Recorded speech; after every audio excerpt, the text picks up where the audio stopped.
Thank you. This is our cooking course, and Questo è il nostro corso di cucina everything of it will be plant-based. e tutto questo che sarà cucinato sarà a base vegetale. Yeah, I want to introduce you our kitchen team. Questo è il nostro team della cucina. This is Sandra. Sandra. Hi. This is Denise. Denise. Hi. And I am Wilhelm. Io sono Wilhelm. Hi. What's your name, please? Wilhelm. Wilhelm. Wilhelm. Yeah. Adesso che è Guglielmo. Very beautiful. So, for today's program, we start with some alternatives to milk. Ok, per iniziare il programma di oggi parleremo di alcune alternative al latte. After that, we will do a vegan mozzarella. Poi faremo una mozzarella vegana And after that, some tofu balls. e poi alcune polpette di tofu. We also do will make vegan parmesan, Faremo anche il parmigiano vegano and in the end, we give a nice dessert for you, also vegan. Of e poi course. ci sarà anche un dessert vegano alla fine. Allora, iniziamo con latte di anacardi. We have here 100 grams of cashew nuts, 100 grammi di anacardi. and give them into the blender. Mettiamo nel frullatore. After that, we give boiled water. E We poi abbiamo already prepared acqua già calda. Calda. 1 bollitore.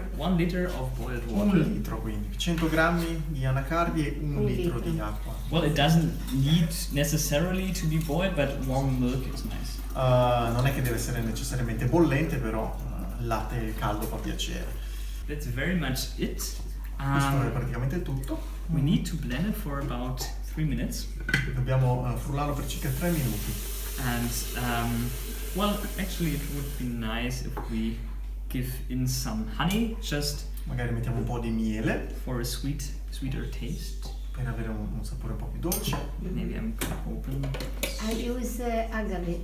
Oh yeah, Yes. Or other. Acero, Acero. Yes. Acero. maple syrup o agave syrup. oh yeah, yes.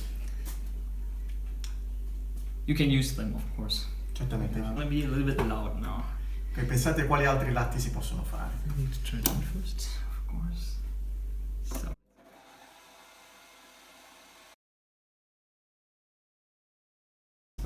Of course, Certamente. cashew milk is a good idea Il latte di anacardi è una buona idea because there's this amino acid or c'è un aminoacido Sì, it's è vero, io called mangio le anacardi. what is it called? L-tryptophan, and it's needed in the body for questo aminoacido è necessario nel corpo the production of serotonin. per la produzione di serotonina. Who knows what serotonin is? Sapete cos'è la serotonina? È per stare allegri. Yes, Aumenta. Yeah, this hormone. Yes, È un ormone che very good. Very good. That's quindi basically it. It's questo è pretty tutto, fast, pretty simple. è semplice, veloce You're ready, and we can taste it later. e dopo possiamo anche assaggiarlo.